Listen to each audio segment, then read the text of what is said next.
What is the rudest thing that a guest did to your pet in your home? I have two cats, a 7-year-old orange tabby named George, and a 2-year-old black cat named Theo. I've had George since he was a kitten, when my college roommate found him behind our apartment building during finals week. He's always been the sweetest, most gentle cat you could imagine. He literally greets everyone at the door and has never hissed at anyone in his life. Theo I adopted from a local shelter after my breakup last year. He's more reserved, but still friendly once he warms up to you. They're basically my family at this point. So my friend Nancy recently started dating this guy Cairo. We've all hung out maybe 4 or 5 times at bars and restaurants, and he seemed okay, kind of loud and opinionated, but nothing major. He's the type who always has to one-up everyone's stories and knows everything about everything, but I figured he was just trying too hard to impress everyone since he was new to our friend group. Last Saturday, Nancy brought him over to my place for what was supposed to be a movie night with some other friends. Everyone else had to cancel last minute because of a stomach bug going around. Apparently the new Thai place downtown isn't as great as the reviews suggest, so it ended up just being the 3 of us. The evening started fine. George did his usual welcome routine, rubbing against everyone's legs and showing off his belly, while Theo watched cautiously from the cat tree in the corner. Cairo made some comment about how he isn't really a cat person, and grew up with real pets like German Shepherds. But whatever, not everyone is into cats. We ordered pizza, opened some White Claws. Cairo made sure to tell us how he usually drinks craft beer but would settle for White Claw,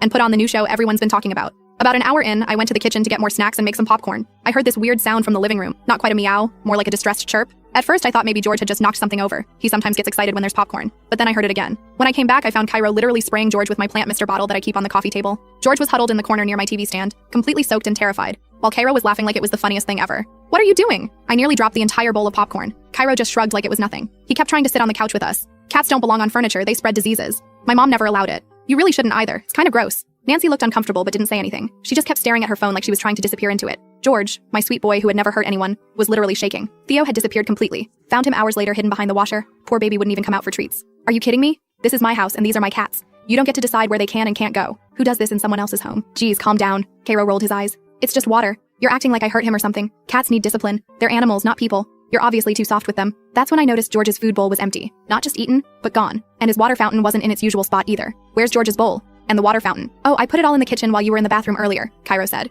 You shouldn't feed them in the living room. It's unsanitary. My mom's a vet tech, so I know about these things. You should really keep them on a feeding schedule too. Free feeding makes them fat and lazy. I lost it. You moved my cat's food without asking? What gives you the right to come into my home and reorganize my pet's things? They live here, you don't. Nancy finally spoke up, but only to try to smooth things over. He's just trying to help. Maybe we should all calm down. Help? He terrorized George and probably traumatized Theo. Did you see how scared they are? This isn't helping. This is being a controlling jerk who can't respect boundaries. Cairo started arguing about how I was being dramatic, and how this is why people think cat owners are crazy, but I stood my ground. Nancy tried to mediate, suggesting we all take a breath and talk about this rationally, but I was done. I told them both to leave. As they were leaving, Cairo had the audacity to say, you know, this is why you're single. You care more about cats than people. It's kind of sad, really. It's been 3 days. Nancy sent me a long text saying I overreacted and that Cairo feels bad. Doubt it. But I haven't responded. She also said he was just joking around and didn't mean to upset me or the cats. George is still acting weird. He's been clingy and nervous, especially around the couch area. He used to love napping there, but now he'll only sit on it if I'm there too. Theo finally came out of hiding but runs at any sudden movements. I've never been so angry.